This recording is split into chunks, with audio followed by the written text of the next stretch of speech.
need a higher quality of laser beams for your sharks, you hire the part-time henchman. I am Jeremy. I am Joanna. I'm Casey. Oh, in order this time. It has been a week. Our latest episode should be up by the time you listen to this already. There was a little bit of a delay because it's still a new series, but we're getting there. How are you two doing so far? I'll give myself an 8 out of 10. Yeah, an 8 out of 10. Jesus, that's a lot of syllables just to say 8 out of 10. Yeah.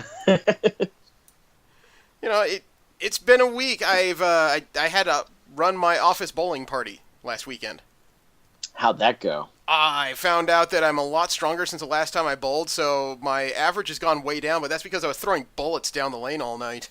Were you doing overhand? Did you use the bumpers?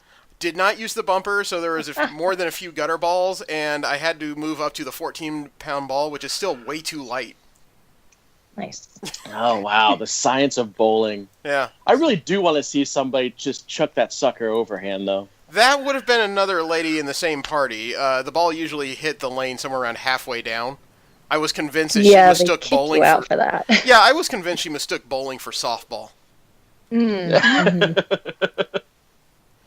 What about you two? Anything interesting happen? Yeah, I got married. Oh, well, that's interesting. Yeah, it was great, actually. All right. Just casually. Yeah, just a couple of days ago, in fact. So what was it? Friday. American wedding? European wedding? Arranged Indonesian wedding? What happened?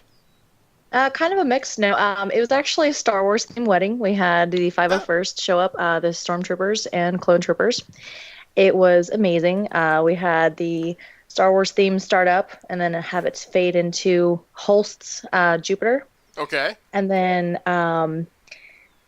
the bridesmaids and I had our flowers in the lightsaber toys, but we gutted them out and put the flowers in the handle. It was pretty awesome. Neat. Memorable. How 1960s of you. Right? Put flowers into barrels Very of our memorable. lightsabers. Leonard Nimoy would have been proud. I didn't have anything that cool happen to me. No bowling parties. No weddings. The excitement of the podcast has definitely started snowballing, and I've really had to allot my time.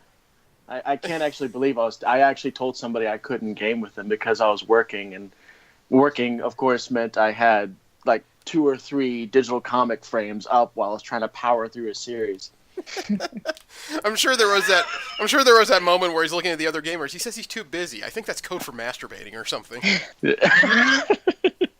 But it definitely felt weird. I felt like I was cheating somehow because, I was like, well, I can't. I'm working right now, and I'm sitting here with like, an issue of Wildstorm in my hands. Like, gotta get this done. The crazy thing, though, is I was listening to Joanna's story about getting married, and it reminded me, I would like to officiate a wedding sometime. Something that's not widely known about me, I am a priest. Are you now? I am. Of? Dudism.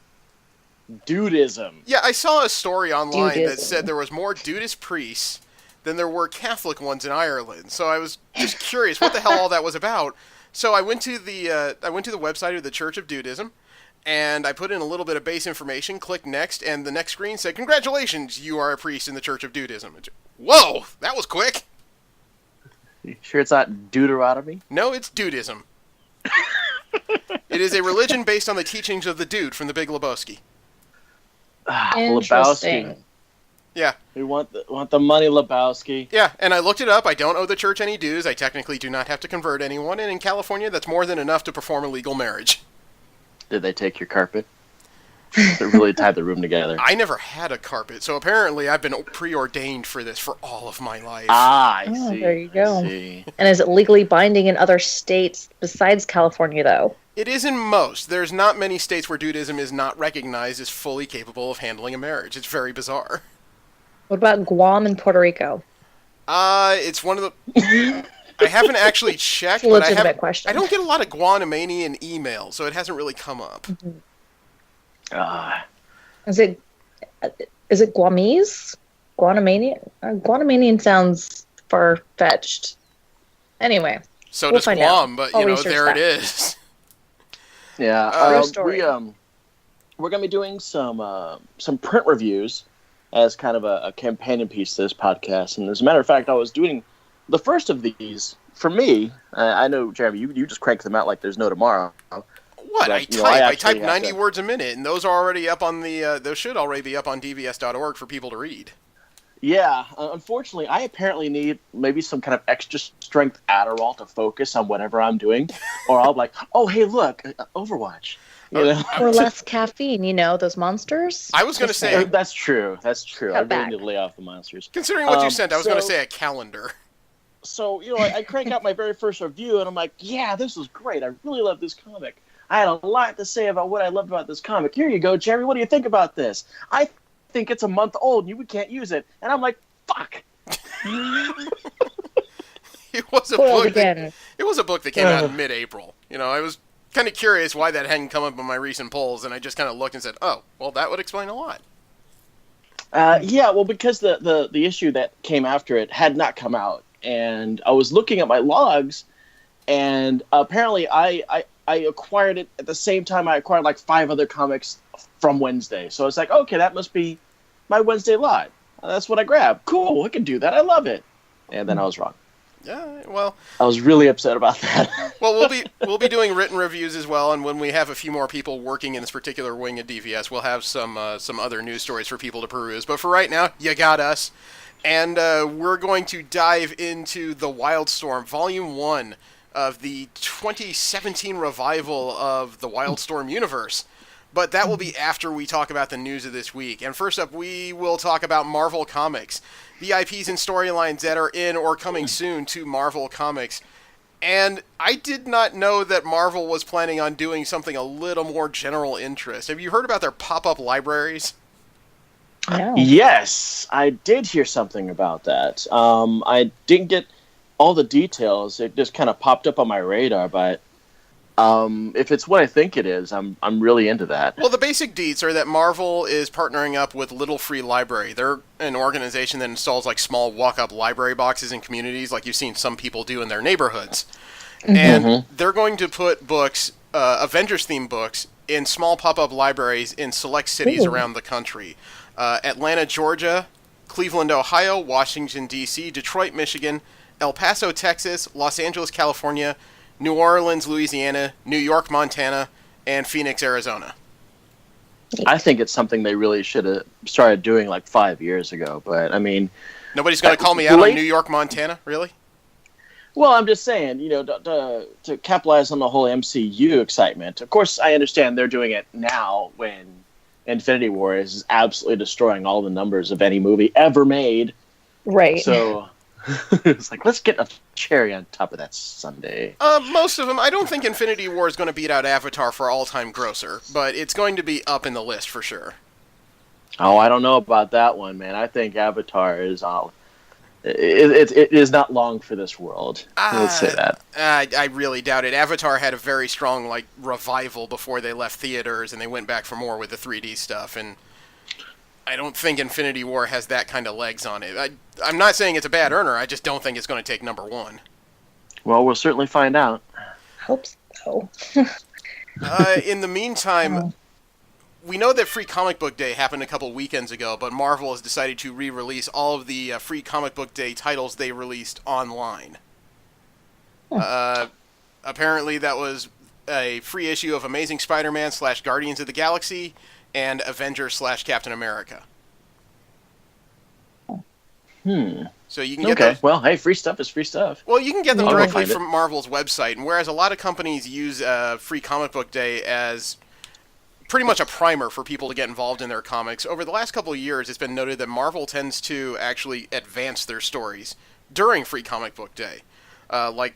Last year, I didn't read this year's, but I know that last year they released a primer on the Second Civil War that was actually an in-canon story that if you didn't pick it up, you didn't know exactly how James Rose died or why She-Hulk ended up in the hospital.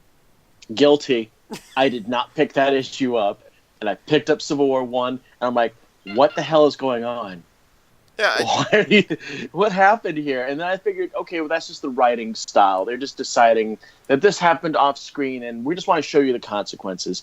I didn't find out until 2 months later that they had actually played this out in a comic, and it was part of Free Comic Day. Yeah, you got to watch out for the Marvel writers. They actually want you to pick up stuff. It's weird. I know. But yeah, if you're interested in those free issues and want to see if they play into this year's Marvel canon, they're available online through Marvel.com. The time-lost X-Men, otherwise known as X-Men Blue in Marvel Comics currently, those are the original 5 who have somehow come forward from the 1960s. Well, not somehow. Beast did it. He's an idiot. To try and affect the future, more or less. They're stuck here now, but it turns out that they are the stars of an upcoming event called The Extermination. It's going to happen in August. There's going to be a bunch of post-credit scenes released in Marvel X-Men books over the next few months that are supposed to prime the pump. So far, what we found out is that apparently the X-Men Blue are still in the current timeline, years into the present and future, to where mutants are again under threat of complete extermination via some kind of sentinel attack. I was scratching my head on that one because I saw one of the stingers at the end of one of my comics, and I was like, "Is that adult Cyclops?" Yeah, well, and then of course I saw the posting that says 20 years later. I'm like, "Oh wow, okay." Yeah, not the OG one. I actually only read the second one in the latest issue of X-Men Blue in this week's comics. Not second, 27th, I should say. The 5 primers to extermination were supposed to appear in X-Men Gold number 27, X-Men Blue number 27, X-Men Red number 5, which is the next one in the sequence coming out in June. Astonishing X-Men 13, the first issue of the second volume of the latest run, and Cable number 159 in July. Those will be 5 1 or 2 page post-credit scenes in those books that will lead into Extermination. Which apparently is continuing their new trend of doing things like that. Because remember, they did that for Wolverine when he surprised everybody by showing up alive. It's a sales tactic. I'm not an absolute fan of it, but I get it. They're trying to get people to read more associated books with a main title. That much is pretty clear. The only thing that just kind of leaves me a little bit skeptical is, as a long-term fan of comic books, man, the X-Men involved in time again? Really? Didn't we learn about that the first time? Them messing with time? Anyway. You know, the sad part is as sick as I am of them messing with time, some of their most interesting characters come out of these adventures. Rachel Summers, Nathan Summers, the time-lost X-Men. It works for them, but at the same time, sooner or later, someone's going to die, and then there's going to be this massive white spot, and nobody knows what happened. Right, or they're just erased by events that happen next, or somebody else goes through the time stream, and da-da-da-da. It's confusing to a casual reader. Yeah. I personally like some of their adventures, but then again, I mean, it's give and take with time travel. It's always tricky. It can be super frustrating to explain to people who aren't aware of it either. Who's that? Yeah, that was a baby 2 months ago. What? Explaining the minutia of stories as far as like video games, comic books, anybody to the casual observer can be tricky. I was recently talking to a friend of mine about Star Trek Online, trying to recruit him into it, and he goes, "Hey, what kind of ship do you fly?" I fly a Romulan fighter from 200 years in the future, and it's also from the Mirror universe. Look, I just asked you what you just said. I just asked you what kind of ship you flew. You didn't have to make it up. Gah. Yeah. Good ship, though. Marvel is also starting to foray into China.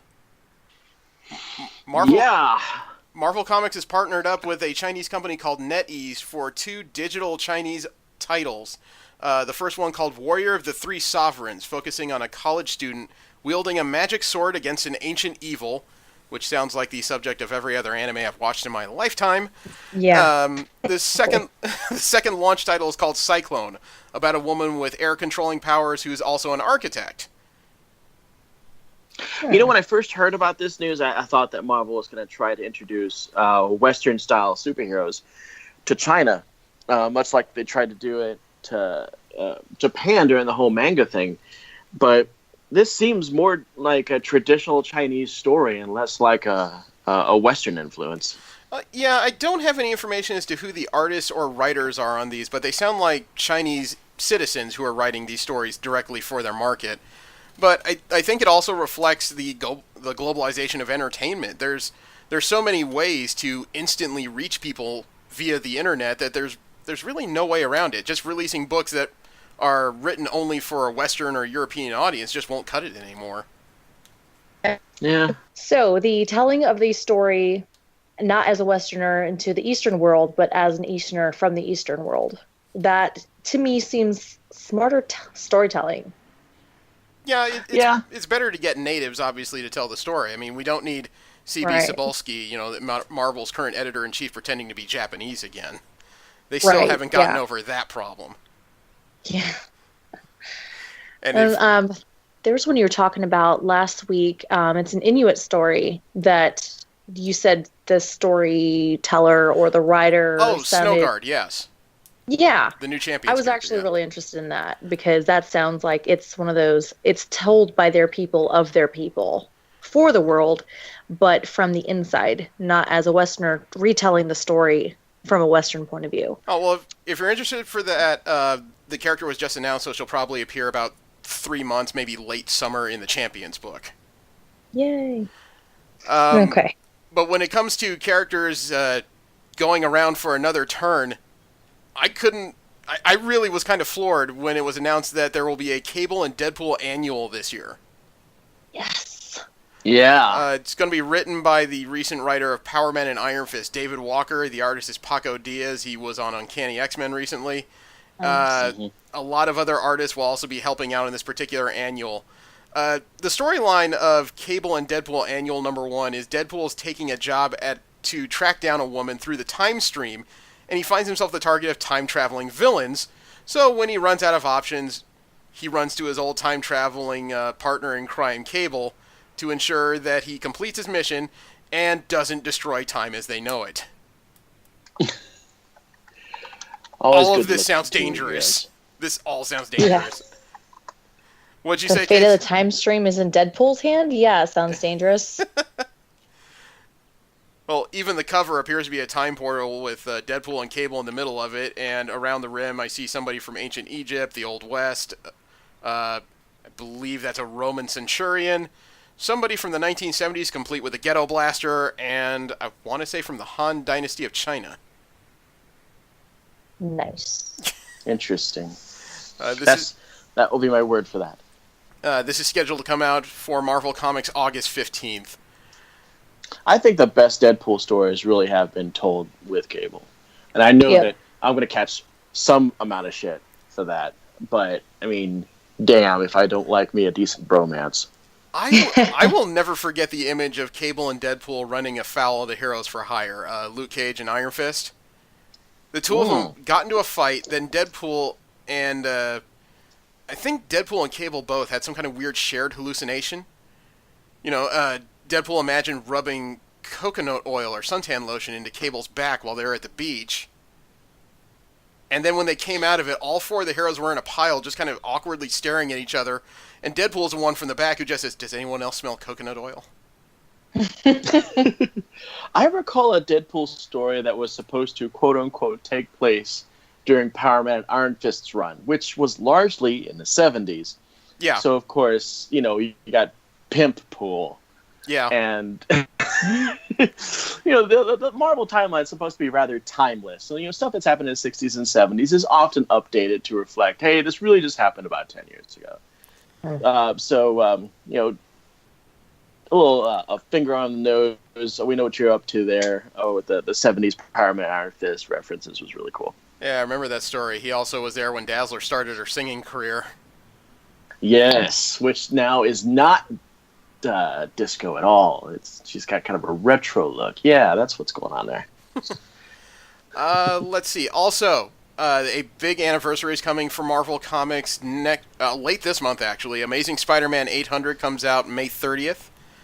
And I don't have any information on the story other than it's supposed to be the end of a current story arc involving the Red Goblin, Norman Osborn with a Carnage symbiote that breathes fire. But what I can tell you is that so far, retailer orders for this issue have surpassed 450,000 copies. Wow. And that does not surprise me. The guys that are doing Amazing Spider-Man right now are just outstanding. I've been following... Go ahead. I was going to say, I think this is going to be one of the few issues that I got to go out and pick up physically, because it's going to be illustrated by Stuart Immonen. He's one of my favorite artists working currently, but it's also the end of Dan Slott's run on the book. And Dan Slott has been doing an outstanding job. Henchmen is actually on the book now. As a matter of fact, that was the review that I had to scrap, which was issue number 799, leading into 800 here.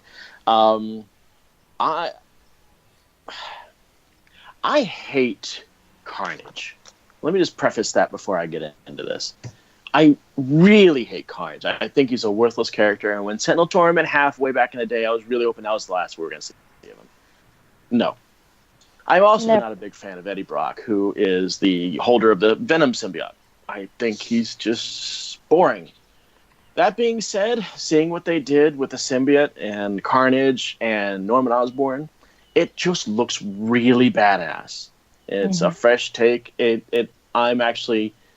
has created a sense of tension in a Spider-Man issue I've not seen in a very long time, because he's clearly a serious danger. He knows everybody's secrets. He knows who Pete is. He knows who Mary Jane is, Aunt May, everybody, and he doesn't have any of the symbiote weaknesses. Yeah. So I'm like, this is a really great story for Slott to be going out on.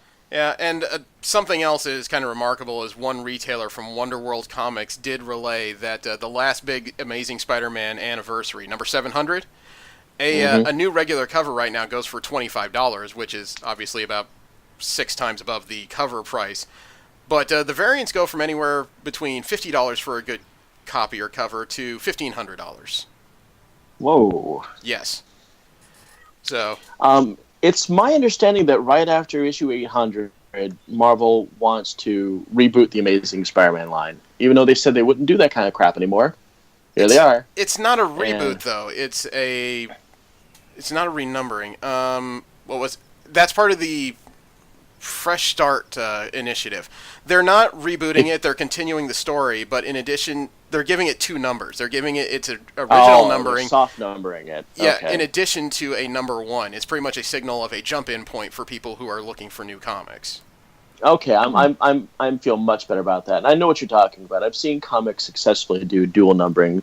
Yeah. DC started that stuff back in the 90s, and it really worked. Yeah, and I'm one of those people that I would argue that their prior initiatives with the series of number 1s, I didn't mind it because I was obviously reading the books, but they weren't reboots, they weren't even renumberings to me. They were just kind of signs of new volumes. You know, these were times that either art creators came on or off the book, or they were starting a brand new story arc that was supposed to lead to something big. It was short-term thinking. Marvel knew that first issues tend to sell a lot more than middle ground issues. Everybody's got that.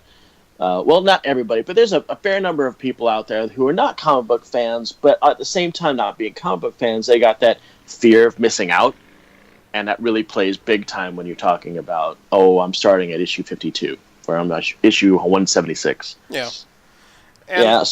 Yeah, they were thinking short term. We're going to rope them in with our number 1. Okay, we're going to do it again. But man, that caused chaos on any kind of comic book collector trying to do organization. You had to start breaking it down, not by volumes, but by the years. So it's like, okay, this is Captain Marvel 216.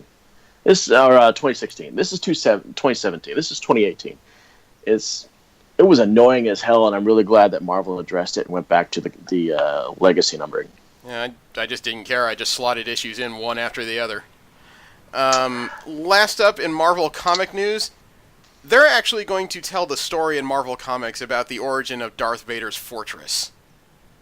Marvel Comics, cool. They're the current owners of the rights to the Star Wars story, at least in comic book form, and the Darth Vader series has been filling in the gaps between Revenge of the Sith and A New Hope. They're actually telling the story of Vader's full rise to power. According to the current series writer Charles Soule, once they wrap the current arc called Burning Seas, focusing on the Mon Cala and the secret Jedi Order uprising against the Empire, the next storyline is called Fortress Vader. Soule himself tweeted, quote, "I've been seeing a lot of this regarding the upcoming Fortress Vader arc in the Darth Vader book, suggesting that Vader ripped off his castle design from Sauron. Does a long time ago in a galaxy far, far away mean nothing to you people? Vader built his first," unquote. What do you have to say about this, Joanna? I know you've got something to say. Han shot first. Anyway. I think Princess Leia can attest to that. When I first saw Vader's Castle, and the fact they even called it Vader's Castle gave me goosebumps. When I saw Vader's Castle, it's like, that is the most metal thing I've ever seen. I was saying that I didn't read the comics. I had seen the artwork, the cover art. It's just on my list to read. It's been getting some good reviews critically, I will say that. I've just never been the biggest Star Wars fan, so I tend to gloss over it. I'm a medium to high Star Wars fan. I'm nothing to Joanna's level. She's got me beat. No Star Wars themed wedding. no Star Wars themed wedding, sadly. Get on my level, man. I don't think that's really attainable for me at this point. The first Darth Vader series that Marvel cranked out was a masterpiece, and I don't use that word very often, but the entire run was just dripping with menace, and I loved it. I don't know anything about the second Darth Vader series, except for the fact that it takes place right after Revenge of the Sith. So we're probably not dealing with hardcore Vader. We're dealing with life Vader, and I'm not really sure if that's the Vader flavor I need. Yeah. Post-angsty. Yeah. Great, so we got college-age Vader. Next up is midlife crisis Vader. Also, by description...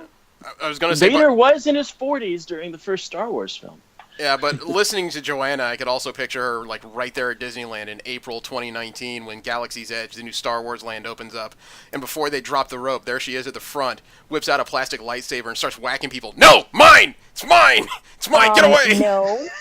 Wrong. I would have an FX lightsaber, and there might be a little bit of force choking, someone pushes me in line. Casual force choking. Just consensual casual. Force choking. All of a sudden I'm uncomfortable and I think I need an adult. That, but I won't. I do want to go to that, by the way. I know. So bad. We'll probably take a second honeymoon for that because we're nerds like that. Anyway. Oh, you aren't in the middle of your honeymoon right now doing this? I had to go back to work today, so no, unfortunately. We're actually going to Anaheim, California, Paramorphicon in August. Well, first of all, if you were in the middle of your honeymoon right now, God, I would feel uncomfortable. And secondly, if you're going to take a second honeymoon out in Disneyland, I'm sure that your husband at some point is saying, God, I got to spend the extra money, but a second honeymoon? Yay! Yeah. God, that reminds me of... Mecca. My nerd mecca is going to be visiting that Harry Potter park. I have yet to see. Look, I'm just saying I'm glad that I waited a few years because it's been packed ever since. Go when it's not blazing hot, when school's not out, when it's not spring break, and go in the middle of the week. Fewer lines. These are all smart things that I am actually writing down as we speak. Yeah. Oh, God. Nobody asked the one guy that lives in like Disneyland's neighborhood, but okay. We're going to... I was talking about Orlando, Florida, but whatever. There, well, Florida. Well, sorry. We're going to move on to DC comic news. We're going to talk about the other major company and their comics and their characters and storylines headed to comic books now and in the near future. A lot of DC fans I saw are goddamn upset right now. And that's because... Let me hear it. DC announced this week that all of their ongoing titles from starting, I believe, this month will be priced at $3.99. Yeah, we were talking a little bit about that in our last podcast. We were bringing up the fact that the digital keys are being removed out of a few of their titles. For all except for what they said were a few key issues and event stuff. Right. But I mean, they held out as long as they possibly could. Marvel had been $3.99 for years, and then the whole New 52 thing. Hey, we're still $2.99. I'm like, cool. It would. I was gonna say it would feel. I wouldn't feel as bad about it, except when they started the Rebirth time. DC made a big point with full-page ads in their own book saying we're holding the line at $2.99. Apparently, that line only lasts about 14 months, and we're done with that. Well, if I understand the numbers right, Marvel is still leading the pack in sales, and I'm pretty sure that's still sticking in their DC's craw quite a bit. I do review the Diamond sales numbers by month. Obviously I get prior months and current months. But so far, yeah, Marvel seems to be holding the retailer share by about 8% over DC on an average. The gap closes when DC has a good event going on, but DC cannot consistently take any sort of lead in the monthly sales. Yeah. Or in my heart. Well, we can talk about that triple bypass later. Oh, come on. When it comes to Action Comics 1000, the recent anniversary issue of the longest running series ever in comic books, Action Comics actually was at the top of the April sales chart now that we brought it up, selling nearly 450,000 copies. And it is waiting for me to get picked up at my comic store. No comment. Red shorts are back. Oh, God. Classic look has returned. I despise those things, but that's a whole other conversation. Yeah, you know what? As much as everybody has resisted it, the whole trend against the whole red shorts on the outside thing has been happening.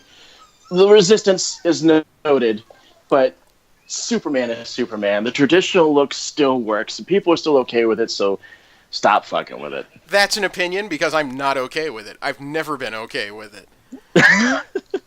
It's going to be okay, Jeremy. We're going to help you through this. No, you're not, because every time I look at him now, all I'm going to be thinking is he's using that to accentuate Kryptonian penis, but that's a different problem. Ah, Jesus Christ. Yeah, Action Comics 1000 last month was the top-selling book of the month. It actually beat out other books that came out, including Amazing Spider-Man 799 and 798, Hunt for Wolverine #1, Batman #44, Venomized #1, Domino #1 actually hit #8 last month. Wow. So they actually beat out a lot of other books by a significant margin too. But as we were discussing the numbers, in the same month, Marvel Comics still had the primary unit share from Diamond retailers at 42% versus DC's 33%. I know we're talking DC books. I know we're trying to keep the Marvel and the DC talk separate, but god damn, that Domino #1 was fantastic. I got 5 pages in. It was easily my favorite new book of the year. Easily. And it doesn't really surprise me because Gail Simone is a goddess. Yeah, that explains it. Yeah. I feel like we're getting into codes for masturbation again. Oh, come on. She's the creator of Secret Six. She is holy ground. She can do no wrong. And does that mean her husband technically defiles holy ground? This is the hill I will die on. Okay. Anybody read... What was this? Detective Comics 980. I don't really get into much Batman, but surprisingly enough, I do love all of his supporting cast. Well, I bring it up because Detective Comics includes a number of the supporting cast, including Tim Drake, Batwoman, and, spoiler, Orphan. And I usually don't try to get too much into synopses because you can get into a dark hole in a very long conversation. Yeah. I bring this one up, though, because in DC Comics 980... Brother Eye was involved, and he brought up other timelines to Cassandra Cain and Stephanie Brown. Specifically, thank you. Specifically, the pre-New 52 version where both of them had their turns as Batgirl. Nice. Oh, that is super cool. Well, he was trying to demoralize the both of them, but as it turns out, both Cassandra Cain and Spoiler and Orphan were both galvanized by the views because they both realized that they have the potential to become Batgirl or more extensive parts of the Bat family. So now they want to redouble their efforts to be bigger badasses within the family. I'm super thrilled by that. Unfortunately, as good of news as I think that is, this could all be undone very soon. And I say that because the next issue, number 981, is the end of the writer's current run on the book, James Tynion IV. Oh, I just said because I hate when they build it up and it's getting awesome and then the writer leaves and they said, oh no, just kidding, this is an alternate timeline that never happened, and you're just like, oh, your guts are ripped out. I don't like when they do that, and it's so annoying. I love time travel, but I hate these loopholes. Yeah, a lot of writers, as a form of courtesy, they try not to do that too much. Unless, of course, you are writing for Green Lantern and your name is Venditti. God damn, I hate him so much. Okay. Well, this was actually part of a couple different things that happened in the Bat family that may be relatively important, because as of the grand finale of Batgirl and the Birds of Prey, number 22, that came out this past Wednesday, and it appears that Barbara Gordon is taking a back seat. She appears to have relinquished the Batgirl title to once again become Oracle. I'm okay with that. Yeah, this time she wasn't put in a wheelchair for it. Well, good. It was more of a voluntary thing. I'm kind of mixed on it because Barbara Gordon is a very interesting character, and I don't know much about the Rebirth version of DC and how they moved her from being Oracle back into Batgirl. It just, I don't know, it feels like there's a gap somehow. She's very capable of playing both roles. Yeah, but back to what you were saying about Detective Comics. Cassandra Cain and Stephanie Brown being reminded of their Batgirl pasts might be playing a little bit into this. And I still think that's cool because they had some great stories. And even though, for the most part, the Batman continuity has remained the same, when they got rid of those two, it felt like it just pulled the rug out from underneath them. Mm-hmm. Maybe not so much for Stephanie Brown, but yes, very much for Cassandra Cain, because her time as Batgirl was heavy in her development, from just being this assassin child who can't speak into a fully fleshed out character, and still to this day my favorite Batgirl. No, I agree. I think that's a good assessment of it. I mean, Barbara Gordon's still always going to be my favorite Batgirl, but you're free to have your own opinion. I just like the fact that she's going back to being Oracle, because in her character development, you're allowed to have opinions, and that's fair. However, I like the passing of the mantle, the passing of the baton stories, because they progress that individual's story. Like, they become the mentor instead of the hero. And it's kind of an endless cycle. So she's good as Oracle. She's a great Oracle. And before, she kind of became Oracle because she couldn't be in the field. And then she was able to go back in the field. But the fact that she's willingly relinquishing the cowl makes so much more sense in her character development. I think it's a cool... Mm-hmm. No, I was just going to add on to what you were saying. If I'm not mistaken, who put her in the wheelchair as Oracle? Was that Gail Simone's Birds of Prey, or had that happened earlier than that? I want to say it was... Well, I mean, obviously she ended up there because the Joker shot her during the Killing Joke. Yeah. But right. I don't and remember. This plays into... I don't remember which writer put her into that. I believe that she was in that wheelchair and as Oracle well before Gail Simone was a known quantity in comics. That's fair, but this echoes back to the last episode when we were talking about, or at least I was talking about, my mixed feelings about the Killing Joke as it's aged, and how a writer can come along and salvage something that has obviously been mishandled, and that the whole fact of Oracle's existence was exactly what I was referring to. Okay. Mm-hmm. Well, it turns out there's another Bat Family character that is losing ground when it comes to comic books. It appears that Batwoman is once again not going to have a solo series. And that enrages me. I say appears because DC Comics has not put out any formal statement on the status of the Batwoman series. However, there was a recent Amazon listing. You know, Amazon.com. Obviously, they have stuff for sale, and they often have listings, you know, a couple months before something comes out so that people can prepare their wallets. Bleeding Cool paid attention to Amazon's listing, and they found a listing for Batwoman Volume 3, Fall of the House of Cain, which is something that I believe is still in the middle of its story right now. According to the synopsis, quote, Batwoman continues her triumphant return with her own series in Batwoman Volume 3 as part of DC Universe Rebirth. As her deadly trip around the world hunting the infamous Many Arms of Death, Batwoman returns to Brussels, the site of her most brutal losses and memories. As the clock begins to tick on a new cycle of violence, Kate must overcome her haunted past to ensure her terrorist foes don't begin the new year with a bang. Written by Marguerite Bennett, DC Comics bombshells, this stunning conclusion to the series ends this chapter of Batwoman's history. Batwoman Volume 3 collects issues 12 through 18. I don't like that. It's a sad way for that news to come out, especially since this particular character has had so much trouble really gaining a foothold in DC because editorial just does not seem to like her. Right. And they've dropped the ball with her before. And when I say drop the ball, I'm not talking about the creatives. I'm talking about the editorial staff when they... When it came out that they would not allow her to get married, that was a huge knock.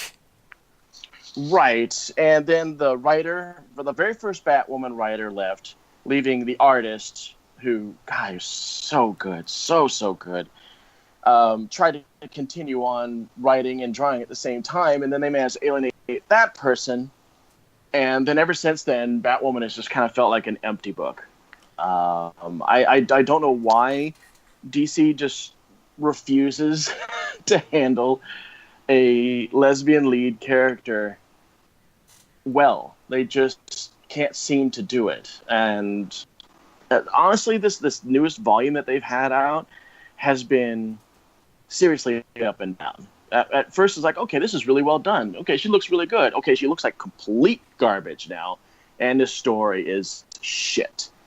And it's been really upsetting. I don't know if you haven't figured out by now, I'm a really big Batwoman fan. So the whole roller coaster I've been having to experience with her character, and the 3 volumes of her book have been treacherous. I think is the best word for it. I've found the rise and fall of the character rather interesting, not because I read the comics, but because it's one of DC's few actual LGBT characters that has a featured role in any of their stories.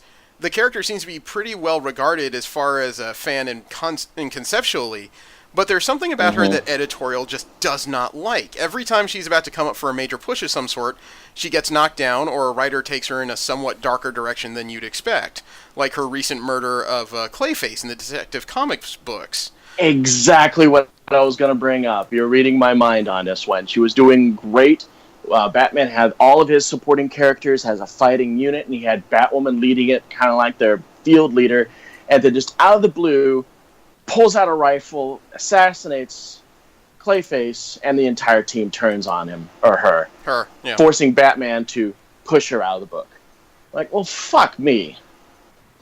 I think that's one thing it seems like a certain group of people don't get, is that when you have an LGBT character, you don't have to tell fantastical stories based on their strangely alternative lifestyle, or even the fact that they are LGBT. Just tell a superhero story and let their sexuality be what it is.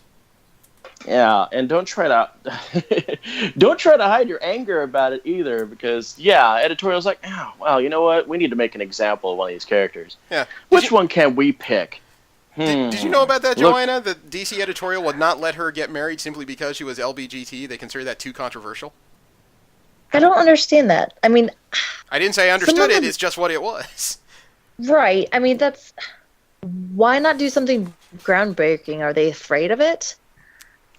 At the time, I guess so. So much so that it completely alienated the award-winning writer, who I really forgive me. I'm just kind of wrapped up in the moment that I don't remember the writer's name. I forget who the creator was, and if I start typing, you guys are going to hear a whole lot of clickety-clack. I have to avoid that. Yeah. And I'm pacing around my house as we're recording this episode, so I'm not in front where I can actually Google. But yeah, I mean, I'm just going to keep saying it over and over. So let me just get it right to the point. I'm extremely displeased on how they're handling this character. Well, we can't dwell on too many things because we don't have a hard and fast time limit, but just to make sure we don't bore anybody. I can push forward and tell you that the artist on the critically well-received Mr. Miracle series has just re-upped his DC exclusive contract. His name is Mitch Gerads. I'm not familiar with his work. What else has he done? I don't know of too much myself. He's an Eisner nominee, and he announced his own renewal via Twitter. Mr. Miracle has earned multiple Eisner Award nominations this year, including Best Limited Series, Best Penciler and Inker, Best Coloring, and Gerard pencils, inks, and colors the series by himself. He was also collaborating with Tom King on The Sheriff of Babylon. He's also done a number of Batman issues. So he's been a pretty busy guy since he signed his contract. Yeah, I have to say that Mr. Miracle and Big Barda are probably some of my favorite Jack Kirby stylized creations. And I'm not really a big fan of Jack Kirby's DC stuff at all, but... Yeah, I read the first 6 issues of Mr. Miracle. I'm not going to say it's horrible, but it's not my cup of tea. I managed to get through the first couple of issues just because at the time I wanted to see how they were handling Big Barda, into the newer universe, if they kept a lot of things. Oh, Barda was my favorite part of the goddamn series. Yeah, and I like the fact that they've got a tall woman in this spot. Not everybody has to be 5'8" and 105, 110 pounds to be a superhero. It's totally cool. You bring a 6'4" woman into this and watch her kick ass. Wait, they don't have to be 5'1"? I missed a memo. Further on, DC is actually canceling the Young Animal imprint. It was I take it by the silence, you're not quite sure what that is. I didn't even know it existed. It was a small mini imprint that had a bunch of alternative books in it, like Mother Panic and Cave Carson.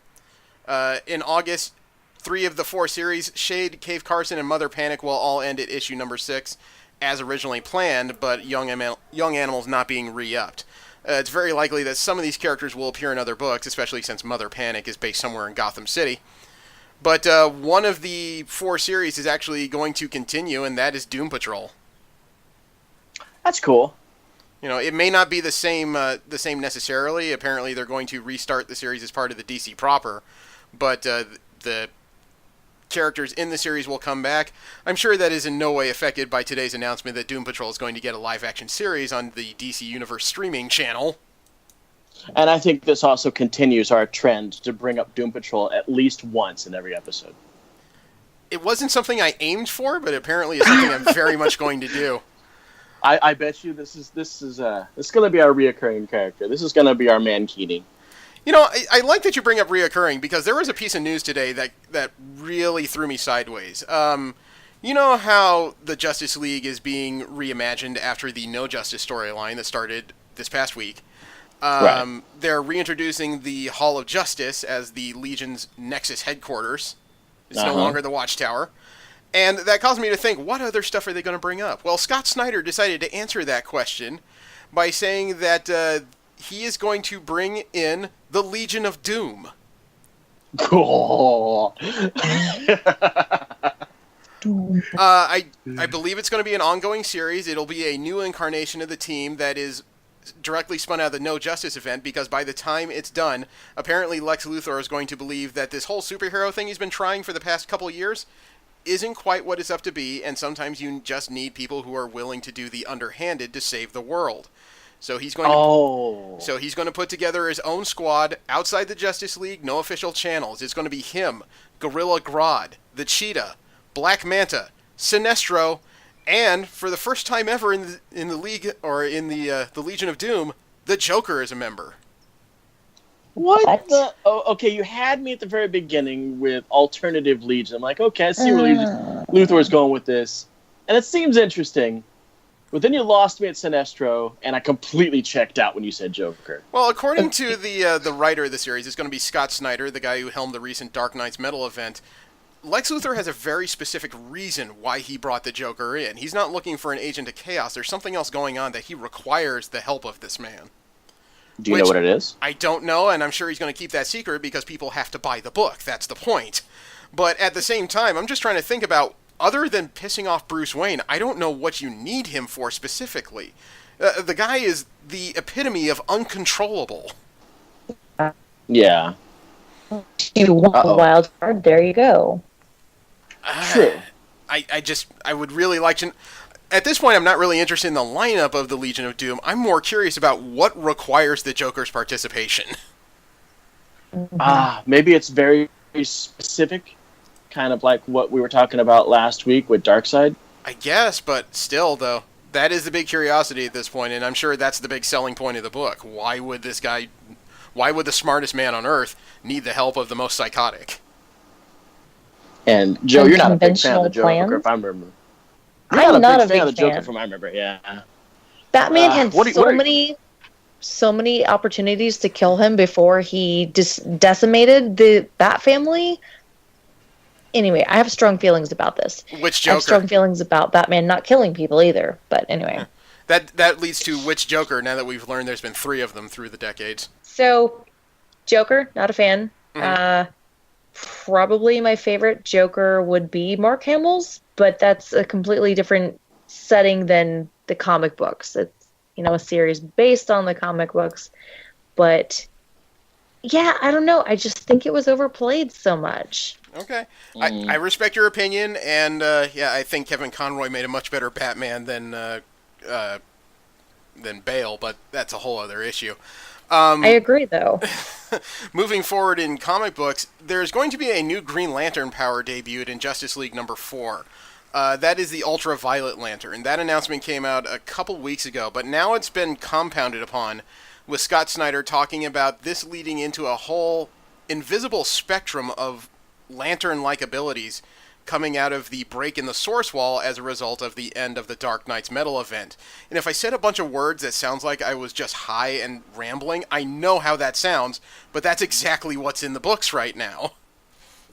Yeah, I think what they're trying to do is they're trying to harpen on the invisible spectrum or the dark side of the spectrum. And from what I understand, it's actually going to branch out even beyond the ultraviolet that John Stewart is tapping into, and also get into things like infrared.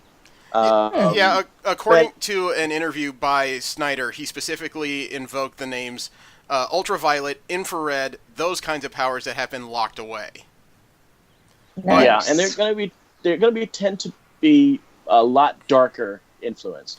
Like, how in the broad spectrum, if you know your lanterns, and I'm hoping you do if you're listening to this, we've got rage and we've got fear. But then on the ultraviolet, we've got stuff like murder, murderous rage. That kind of an extreme dark things. Like maybe, well, I without knowing too much about what they're talking about, I can only assume maybe like some of the emotions that are connected to atrocities and crimes. I don't know. When the Sinestro War was over and done, I was excited because there was actually a force to rival the Green Lantern Corps. When they introduced the blue and the reds, I thought, okay, that's interesting. When it came to Avarice, that's like 5 different versions of rings. I've had enough, but there were still 2 more to debut before the 8th evil version of Ring Corps. Now we're talking about a whole invisible spectrum of light that has its own lantern-like abilities, and it's too goddamn much in my opinion.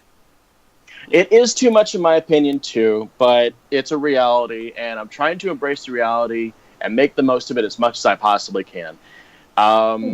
I like the white, the black, and the 7 in between perfectly fine. Don't need to mess with it.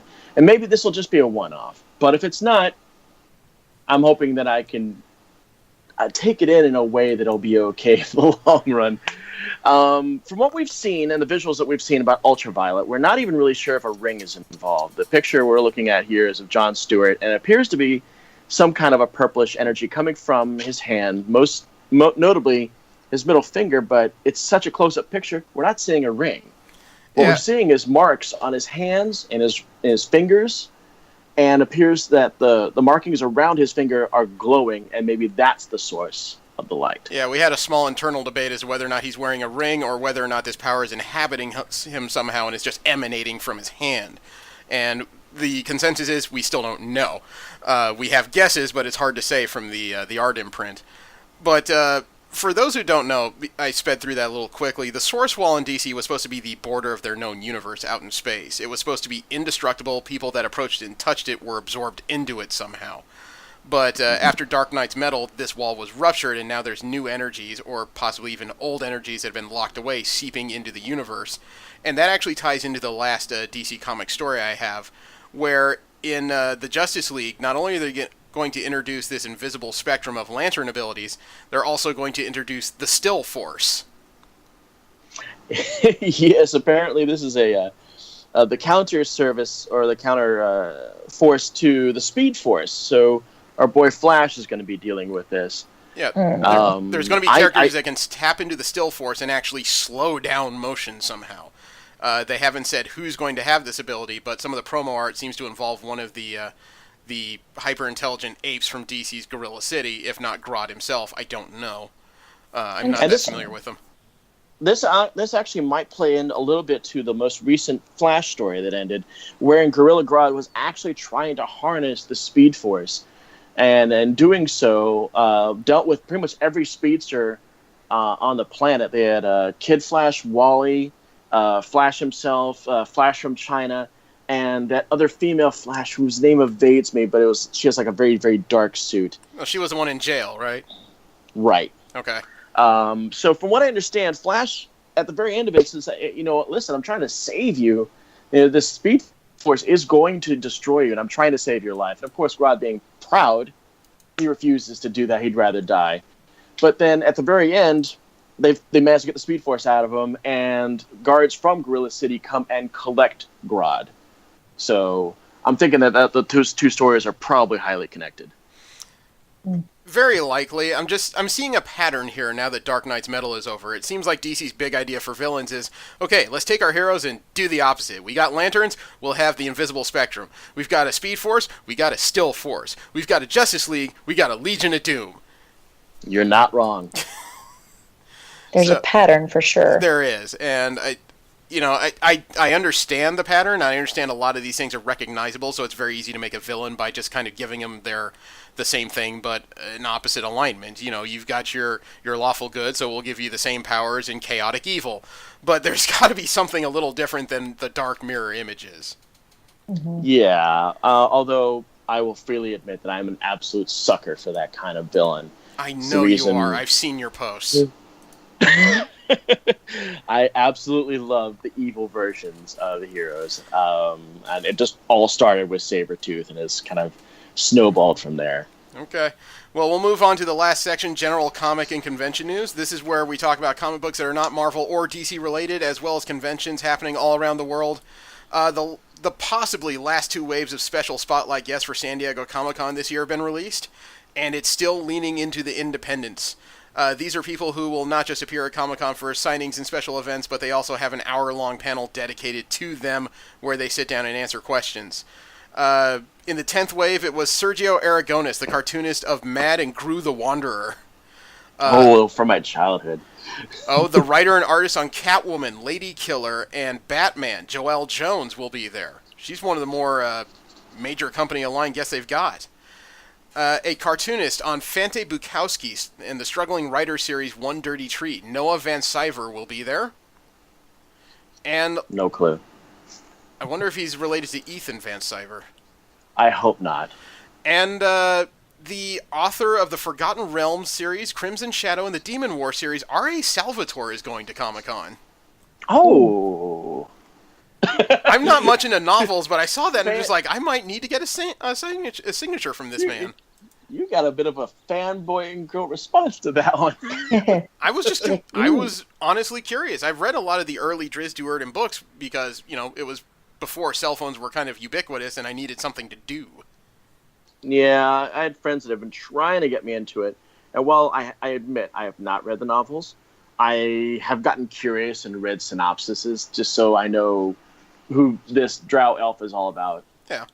Well, he'll be there. And the 11th wave that was just announced this morning, the illustrator and designer on Sandman, the Dream Hunter, and Vampire Hunter D, Yoshitaka Amano, will appear at Comic-Con. Okay. The cartoonist on Captain Carrot and his Amazing Zoo Crew and comics historian Scott Shaw will appear. Wait a minute. Cartoonist? Is there an ongoing Captain Carrot on right now? I know there used to be. I don't believe there is one currently. God, I used to read Captain Carrot when I was a teeny tiny little kid. If there's actually a resurgence of that, I will have a nostalgia bomb go off in my head. Oh, get this. The writer and artist on Tribe and the artist on Alien Legion and X Factor, Larry Stroman, will be at Comic-Con. Mixed feelings. And the cartoonist for Too Much Coffee Man and God is Disappointed in You, Shannon Wheeler, will be there. Too Much Coffee Man. There's another nostalgia one for us. Yeah, oldie. Well, fans will also probably get a nostalgia bomb from this one because there was an announcement this week that the Adult Swim and Cartoon Network animated series Rick and Morty's been re-upped for 70 new episodes. Oh, yeah, yes, and let's add to that today we find out that Cartoon Network has announced that they're going to have a one-off special for Harvey Birdman. Yes. But I brought up Rick and Morty not because it was animated news or necessarily comic book, but I brought it up because last year they introduced something that they're bringing back to San Diego Comic-Con in conjunction with the announcement of the re-up, the Rickmobile. I've seen that. Yeah, it is a truck with a near fetal position, gigantic version of Rick Sanchez in the bed, and when they park it, they open up one side of it, and it has exclusive merchandise for sale only at this particular roving pop-up store. And it's really disturbing because Rick is looking from the rear. So, like, if you're parked behind this van on the highway, you have Rick staring at you the entire time. Oh, imagine being in front of it on the highway. You look in your rearview mirror and think, is that a truck with a giant ass on it? Yes. Joanna, what is your opinion of Rick and Morty? I strongly dislike it. Well, we got to have both ends of the spectrum. I fucking love it. I enjoy the series. I just don't vilify the main character. I don't think of him as a god. I think he's a very sad man.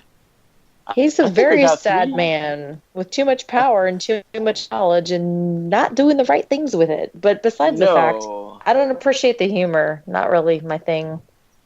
And I completely understand that. I have a few of my friends that don't appreciate Rick and Morty. And of course, the nerd in me is like, oh my God, how can you not like this? Because I myself like it intensely.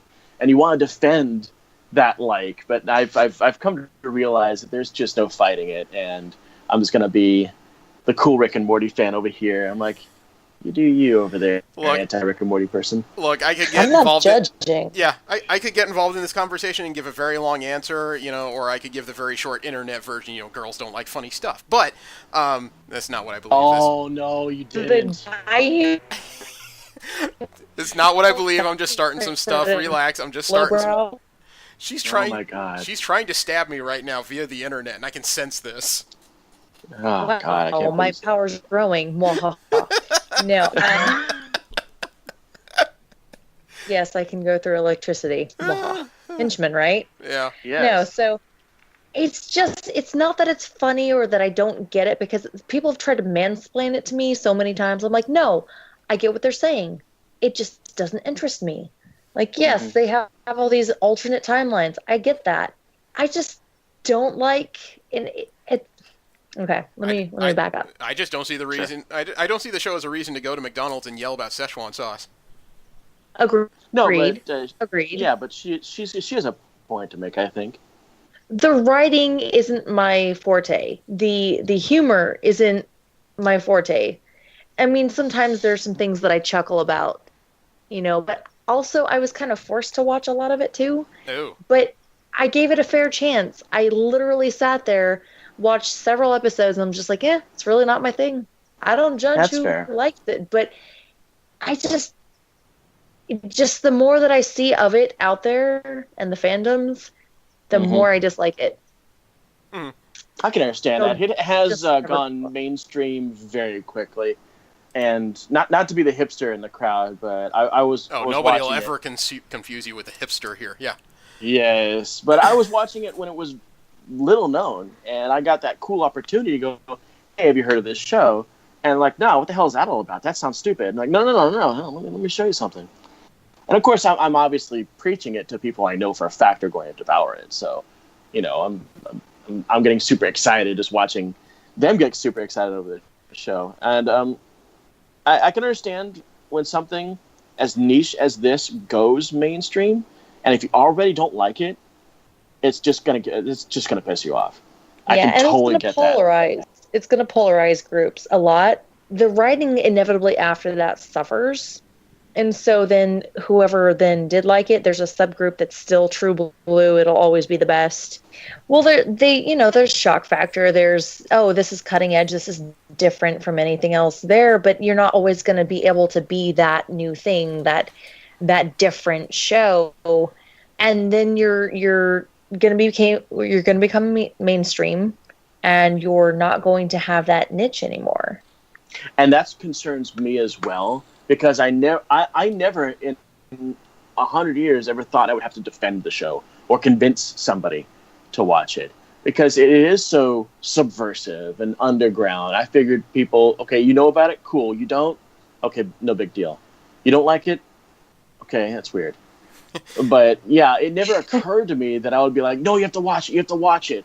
Because I know that kind of energy never helps convince somebody to watch something. Yeah. And it just makes me have an aversion to it after that. And then the fact that this individual was then mansplaining it to me, it got me really, really heated. I think that's a difference in eras almost, because I grew up during a period where most nerdy activities were very much frowned upon by nearly everybody. So when I find something I enjoy, I just say, look, I enjoy this, this, and this, and then I move on. I'm not looking for new people to join my hobbies, because that was so damn difficult growing up, watching anime, reading comic books, and watching professional wrestling. Nobody understood me, and I got used to that. And I grew up in that same environment, but as I got older, my attitude towards that is gotten a lot more different than yours.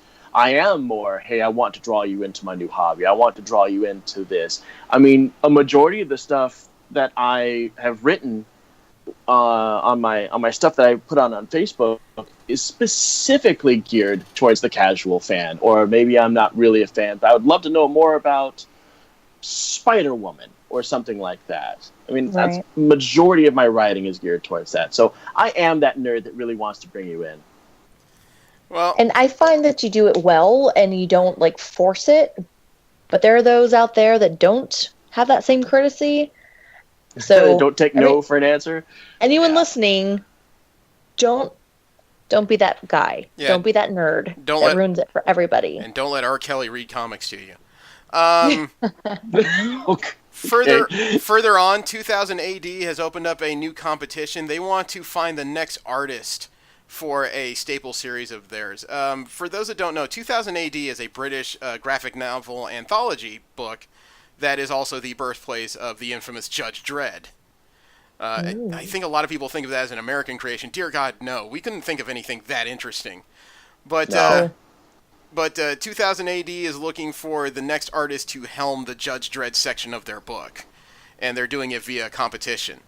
They're looking for artists to contribute to their Star Scan section. It's single-image pin-up illustrations of the anthology's recurring characters.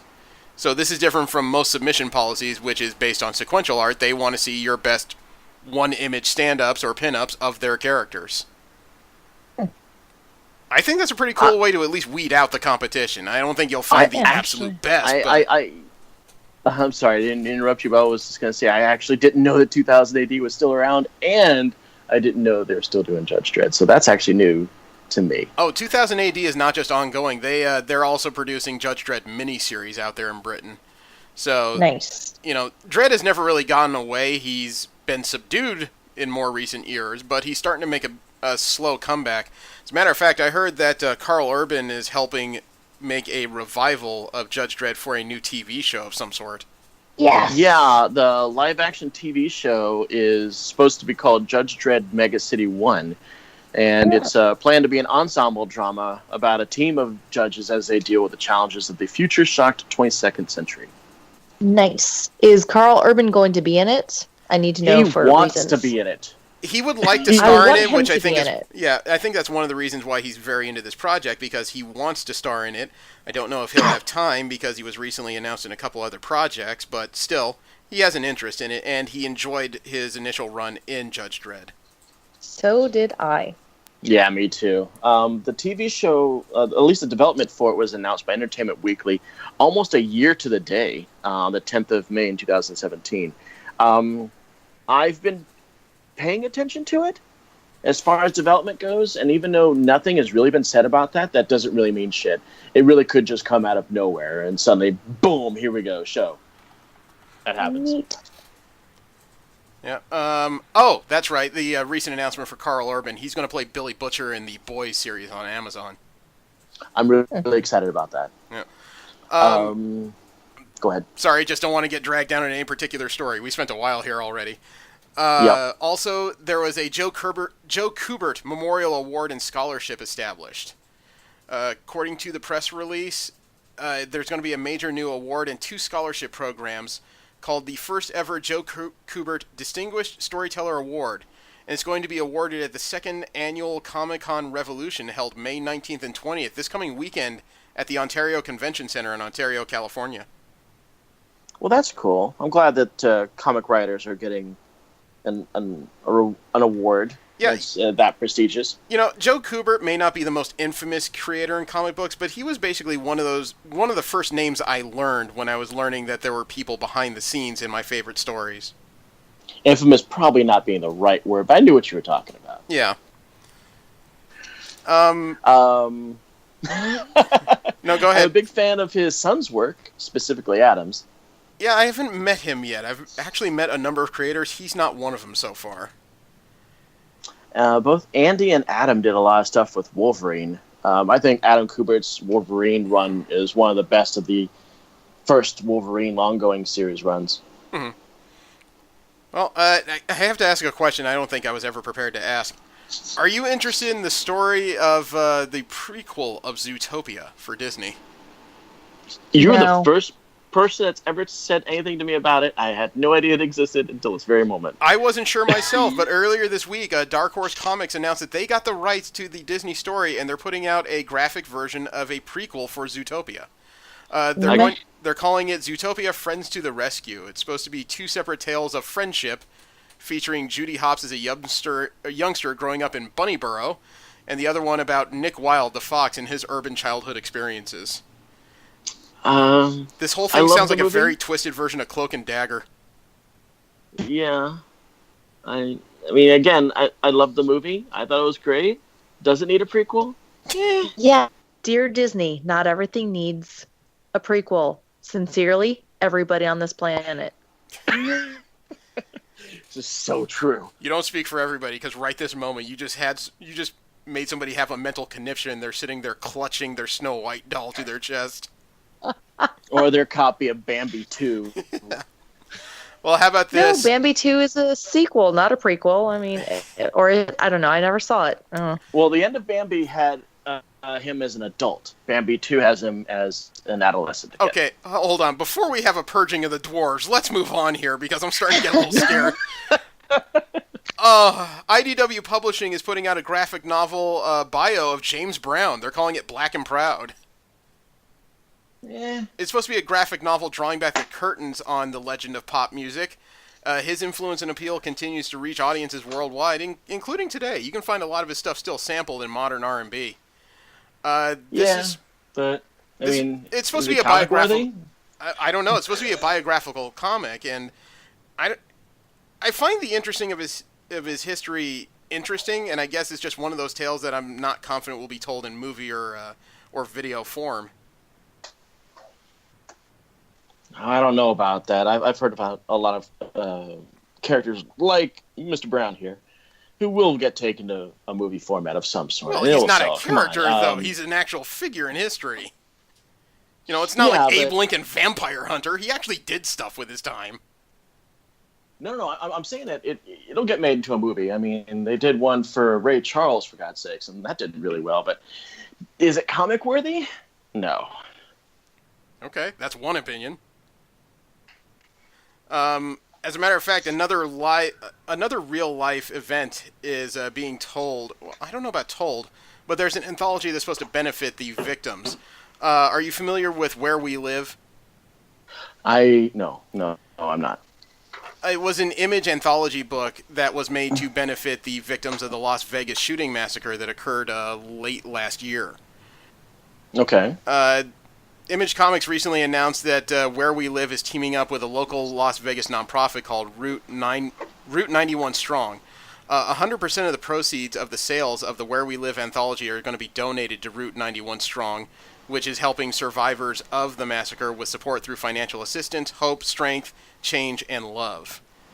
Route 91 Strong is a tax-exempt nonprofit charity in the U.S. There's going to be a live book tour that occurs on May 30th, 2018 at Golden Apple Comics in Los Angeles, California. So a lot of the contributors, including Sina Grace, Ray Anthony Height, Mariah Hoyner, Lucia Fasano, and many others are going to be there as well. And this is one stop on the book tour. They're also going to stop in a store in Las Vegas, Nevada, June 2nd. A second, I guess they split the cast for this one, because also on June 2nd is an appearance in Wilmington, Delaware. And then on June 7th, it appears everybody's getting back together for another stop in Tribeca, New York. And there will be, it looks like about 3 or 4 other stops along the way. Yeah. Oh no, that's good work there. That's good work they're doing. Yeah, they're doing good stuff for people who need it.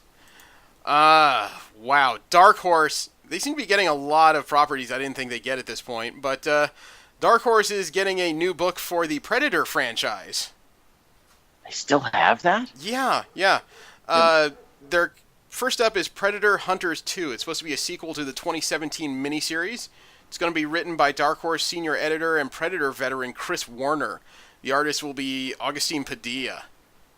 Wow. And later in the year, Dark Horse is also unveiling Predator The Essential Comics Volume 1. It's a collection to include the original 1989 Predator Concrete Jungle, 1991 Predator Cold War, and 1996's Predator Dark River.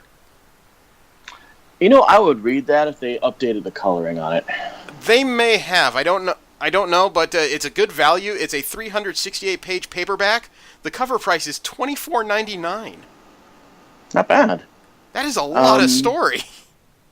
Yeah, unfortunately, comics in the 80s and the early 90s really did suffer from bad colorization. Well, they were also held back because it was pre-digital inking. That was back during the dot matrix age, for crying out loud. Oh, God. I still cringe every time I see an 80s Transformer comic. Some people cringe. Some of us just ball up into a fetal position. Last up in general comic news, though, is it's not the happiest of stories, because Antarctic Press announced that they are canceling a recent order for a new creator-owned series called Jawbreaker. And it turns out it's not the series they have an issue with. They have an issue with the writer. It's a man named Richard Meyer. And it's a bit of an ugly situation. To try to summarize it as well as I can, Richard Meyer has very conservative leanings in his political views, which doesn't make him an evil person, it just means he's conservative. The thing is, though, that the announcement of Antarctic Press carrying this book created a bit of a stir online, and rather than court the controversy, Antarctic's decided just not to publish the book, which doesn't stop him from self-publishing or the Indiegogo campaign he has to fund the book in general. And that's where it is. Yeah, and as far as Richard Meyer goes, I'm not really concerned about his politics. Again, conservative or liberal doesn't mean very much to me. What does concern me, though, is that he's either started or aided in campaigns to get people whose political leanings he doesn't agree with thrown off other comic books. And then he gets upset when it happens to him, like that was just never a possibility somehow. Yeah, I mean, I seriously, I'm reluctant to get political on this because this is not a political forum. I'm not getting political. I don't like the man's ethics. Is my problem. No, I'm doing a preamble for what I'm about to say. Okay. But the behavior that you're talking about right there, that is what I would have issue with.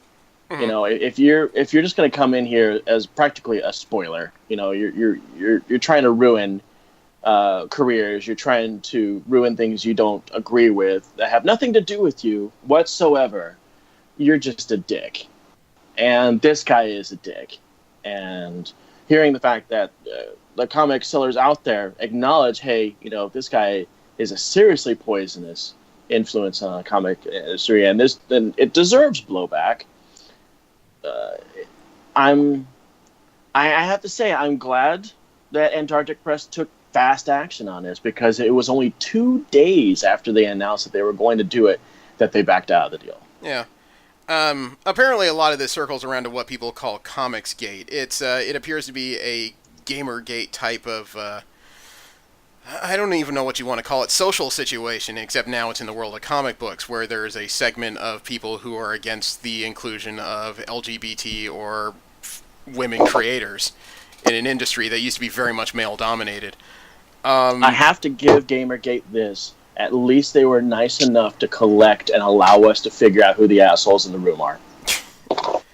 Well, I don't want to get too much further into it beyond that because some people seem to be mistaking political with other people's weird societal leanings. All I can say is I don't care who writes my comics. I don't care who draws on my comics. As long as I appreciate the art, that's all I care about. I don't even care if they write and make stuff that I don't like. All that means is I don't like it and I don't buy it. I'm trying really hard. See, you're catching me at a moment where I'm not going to discuss it here, but you're catching me at a moment where I'm a little torn because I found out that a creative that I'm immensely a fan of has some alternative viewpoints. And I'm still trying to sort that out personally about how I'm going to deal with that. I don't know how you're able to pull it off, but right now I'm a little conflicted. I've just decided not to support that major industry artist. I've decided I'm not going to get his work, regardless of the fact that he worked on stuff that I'm a huge fan of. I'm just not going to do it. So you're contradicting yourself just a little bit there. You do care about who draws your stuff. When it comes to gender, no, I don't really have a care about that. What I do care about is this particular artist, not even his political leanings. I care about the fact that he's also aided in slander campaigns against people he disagrees with. Yeah, and to be very specific, because obviously we've got listeners that might be a little confused. We're actually not talking about the creator that we were just talking about previously with Anarch Press. This is a completely separate thing, but we're not I would say I have similar names. issues with that man, but I've never actually bought or read his book, so I don't have that kind of conflict. Sadly, I've got an entire bookshelf just covered in his stuff. So it is what it is. It is what it is. The subject of this week is the Wildstorm. It is the 2017 revival of the Wildstorm universe, which is now owned by DC Comics. It doesn't get more complicated than that, thankfully. The Wildstorm imprint was one of the original Image imprints back in 1992 that grew into its own universe eventually and became independent, but when Jim Lee signed on with DC Comics, he sold the rights to most of his characters directly to DC. The first volume of Wildstorm, the writer is Warren Ellis. The artist is John Davis Hunt. The colorists are Steve Bucoletto, Ivan Placencia, and John Kleiss. And the letters are by Simon Bowland. And I was there when Wildstorm started in 1992, and I enjoyed their books, but when I went back and reread them about a decade ago, they were very much books that were centered in the 90s timeline. Not a lot of them made sense outside of that. It was an era where people were looking for more juice and more, I guess you could say, more vibrant action from their superheroes, even if there wasn't much of a coherent story, They weren't dressed up in pastel colors, but they were dressed up in bright primary colors. And other than the women looking really good in a French cut, people didn't seem to care too much about it. Yeah, oh God, the 90s were horrible for female heroes. Agreed. But they're just awful. When Warren Ellis was announced as the writer of this Wildstorm revival, I had some skepticism. The guy made some of the more well-renowned comic arcs in a lot of series, but he said he had some kind of plan, a plan that went from 12 issues to 24, which, when you're reading the news, sounds like, okay, maybe you've overcomplicated this. But I found myself unusually pulled into this series. It seems like he's taken this very 90s universe and rewritten it into a contemporary age in a very, I don't know about agreeable, but it's a fashion that makes it, in my case, pretty easy to get into. I have to say that when we decided practically on the air that we were going to do Wildstorm, skepticism, I was not right? thrilled by it. Yeah. I was heavily skeptical because I've seen them try to reboot the Wildstorm heroes time and time again, and it's always been tired for me, and it's always been just an ordeal to try to get involved in those. And I cracked this without really realizing that this is Warren Ellis and he wrote The Authority, the first arc, which is so good. Is so painfully good. So I actually had to back up and go, who the hell wrote this? Because I got sucked into this. I expected superheroes, I expected Flash, I expected ridiculous actions and costumes that don't make any sense, and women in positions in midair that don't make any sense, and I got none of that. Joanna, what was your first impression going through this one? Well, unlike you guys, I actually wasn't familiar with Wildstorm. Hmm. The precursor or this one, I wasn't aware of its existence really until you brought it up. I was like, all right, let me look into this. So it's a very kind of gritty world. It's very down to earth. It's not like the unbelievable superhuman heroes, Hmm.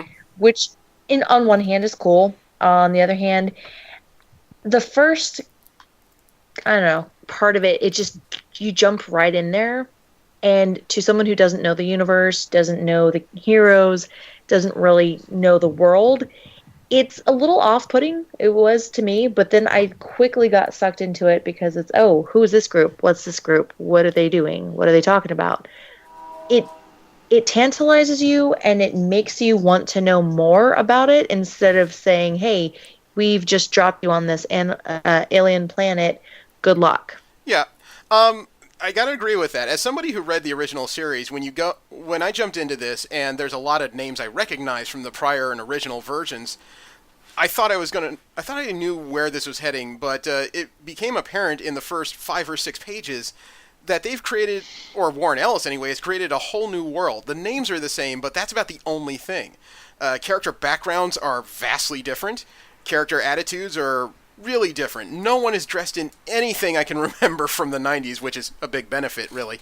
And a bunch of series where in the 90s characters used to solve just about every problem they had with their fist before their head, suddenly the 2017 version of all these characters is you pretty much have a large group of cynics, but you still have a group of people trying to find the right way in a universe that's pretty much controlled by their version of the deep state. Mm. And I was going to say it's a cynical world, but it's not an unbelievable one, and it's also not an unempathetic one. Right. Yeah, I was going to interject real quick and point out the fact that this is not a superhero comic. No, by any stretch of the imagination. It's a power struggle. It's a techno thriller. Mm-hmm. It's a espionage spy techno thriller, and it's. I can see even some comparisons to some elements of the Matrix. I don't want to say too many because Matrix was very heavily one kind of story, but some of the elements I can see are involved here of it being a techno thriller. I thought that was really refreshing. I like the fact that they do tip the hat at some of their ludicrous beginnings. Mm-hmm. Most importantly, when they outright made fun of Grifter's name. Yeah. And it was like, it was like, oh, hey, y'all are comedians. It's like, well, your parents named you Cole Cash. You set a high bar that we're just trying to live up to. Well, the very first image, actually, somehow they managed to make fun of the original version of the books. When the character known as Zealot is staring at herself in the mirror, she's got a red dot in her forehead and red marks on her face. That was the way she appeared in the original comic. She had this bizarre face paint. But by the second or third panel, you realize that's blood splatter that she's trying to clean off of herself because she got a little bit over-energetic about technically a fact-finding mission. Yeah, I saw that too, and I was like, is that supposed to be there? Oh, that I like that. I did like that little tip on that one. I apologize. I'm drinking while I'm recording. Okay. Let me interject by saying that one of the central figures in this new volume, formerly known as the Engineer, Angelica Spica, I was kind of drawn into the character not because she's the most likable person. If anything, she's a little bit mentally fractured. But the more I read, it occurred to me she may be high-functioning autistic. She is not great with people. Yeah, she might be on the spectrum. I noticed that the dialogue that she was using when she was trying to interact with her boss was really all over the place. Oh, yes. And at first I thought maybe that's just because of the stuff that she's got in her system, which is she's got these robotic skin parts that are inside her body that come out of the holes in her body, which is just as... She's a living hive of nanomachines, more or less, at this point. Yeah, but when she's trying to talk to her boss, she's all over the place. You're not really even getting to her point, and you can see that there's obviously something going on in her head. And when I found out that it really wasn't the machines, maybe it's just her personality, and the fact when she's talking to people one-on-one, away from her boss, she's more coherent. Mm-hmm. I was like, Yeah, maybe you might have a point. Yeah, Or maybe she's just nervous, or maybe, I mean, have you ever met like a really intellectual person? They're not really people person. When they're in their lab, they're great, but when they're maybe trying to converse with somebody they don't know very well, it may be a little socially awkward. she That's did, how it came off to me. she did fail to Yeah, really and explain her yeah. whole purpose when she sat down there. You got the basic gist that she needs help, but she didn't really expand on why she needed all this stuff. And then when she was walking away from her boss at a coffee shop, she's walking by a barista who interrupts her, and she cuts him off mid-sentence by just saying, "I will cut you." I mean, Jesus Christ! Sorry, Everyone that has struck me bad as funny. days, all right? And even I gotta give the artist on this, John Davis Hunt, a lot of credit. When she first transformed on that city block because she saw somebody falling out of a skyscraper and was using her nanomachines to create what they call an exoskeletal dry suit to catch the man, the way it was drawn, even though it's a bunch of small panels, it looked like it fracking hurt. Yeah. Yeah, because the little panels of nanocircuitry were in triangles, which that looks painful. But Sharp. the initial change there, when seams are like splitting open on her face to release these things and blood is trickling out. Yeah, You know, I liked it. it was very visceral. I could almost feel that, your skin is splitting just to let these things out. Right. It was really well done. Yeah. It really was, and it didn't take it for granted. You know, when you got superhero stuff like this, person turns on a suit, they fly away, and like, okay, well, I guess that's just that. And then you later find out that she'd never flown, and now probably won't be able to because one of the accelerators on her left foot went out, and you can see her go, well, can't fly. At least I flew once. Yeah.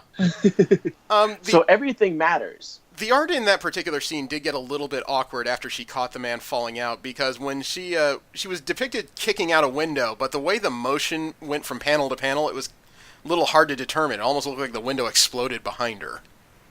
Well, what had happened is her foot, she kicked away from it and then did a U-turn. And that's why you see her. You see the little energy trail? Yeah, I had to, like I said, I had to go through that a couple times to make sure I understood what the artist was trying to convey there. It wasn't absolutely clear. It wasn't a perfect execution, but yeah, you're right. After you stare at it for a little bit, you think, oh, okay, she kicked it, did a U-turn, and flew through the window. Okay, so to keep from talking about this too long, because there's a lot of minutia in these 6 issues, and There really is. And I was actually just thinking that, filling with dread, because all we're talking about here is like the first 6 pages of issue 1, and there's so much to cover. 20 technically, but yeah, I get what you mean. The reimagining of international operations in the original book and this one is an intelligence gathering agency that pretty much has too much power. But Skywatch went from a UN agency of superheroes into pretty much just a space station. People who want to colonize and run space without any interference by anybody else. And basically, almost like an independent state. Yeah, and I really like the secret power struggle of these two agencies working pretty much in an armistice treaty. They've agreed not to step on each other's toes, but they keep in regular contact just to make sure they don't do it. At the same time, they hate each other and are fully willing to, borrow, steal, kill from each other. Yeah, basically what we have here is we have Io, which time and time again during the 6 issues that we read, you're reminded that they control the world. Secretly. Yeah. All the nations think that they're still nations, but it really comes down to Io is pretty much like the superpowered Illuminati. Yes. They run the world. They're concerned with the Earth. They're not concerned with space because they think the space is empty and dead and will always be empty and dead. And Skywatch says, well, give us space.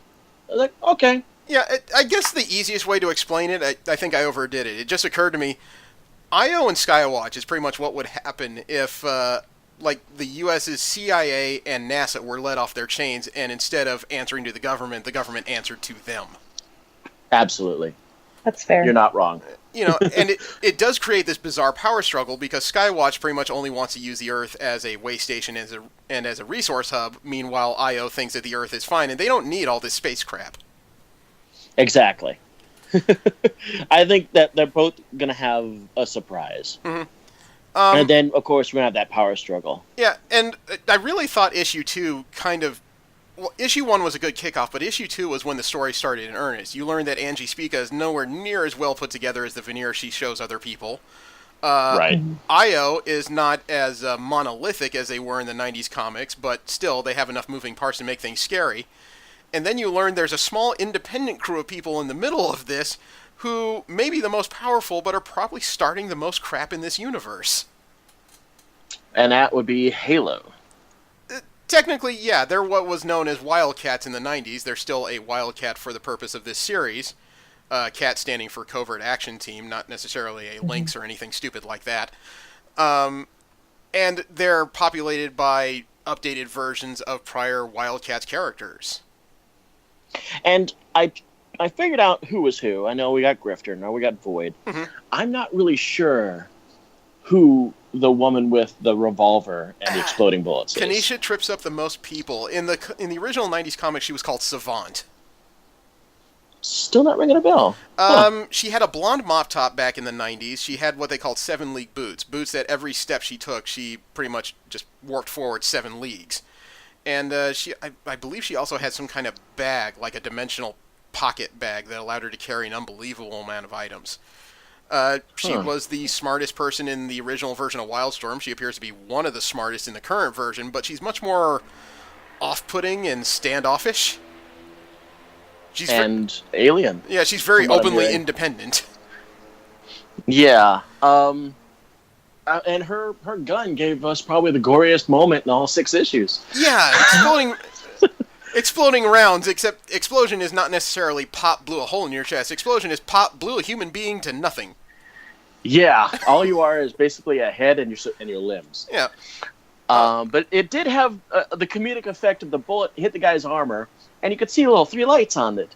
The bullet had a countdown on it. You see him just staring at these lights as they're going off, and then, of course, we get that nice double panel. You know, I'm sure his thought process would be the same as most people in that situation. It's just, oh my god, I'm safe. What's that? Does that mean? Ah, shit. I loved it. I thought it was great, but I also felt like a complete scrub because I have no idea who this woman is. You know, the updated version of Void, though, the one known as Adriana through this series, she creeps me the piss out. They made it very clear that her origin was very much human. She's Russian, but because of a Skywatch experiment, she came back as something that is not altogether human. You know, well, her line late in the book, "Even the dead can form memories." Wow, that's something I never wanted to contemplate. It actually gave me pause as well. Well, during that section in I think it was the 4th issue, during the rescue, when she took a shrapnel or a shard of glass to the temple, like embedded deep in her temple, and as soon as Savant pulled it out, she woke right back up. That's not how humans function. And apparently that was new to Savant too, because as they're leaving, she goes, "Huh! I just learned that she could take shrapnel to the head and live. This is new."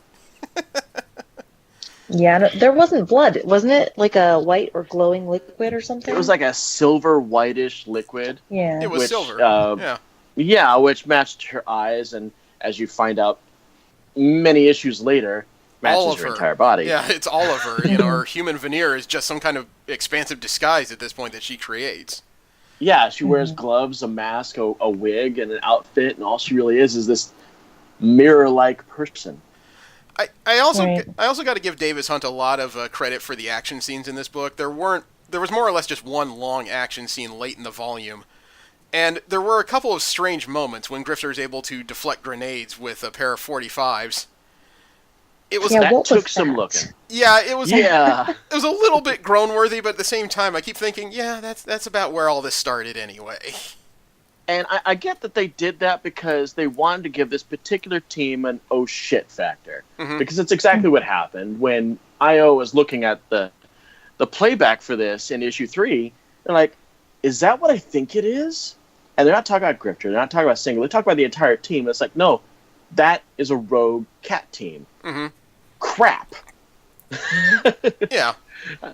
And I like that. Yeah. You know, I want to talk about this a lot more. The only problem is, for 150 some odd pages of story, it is dense.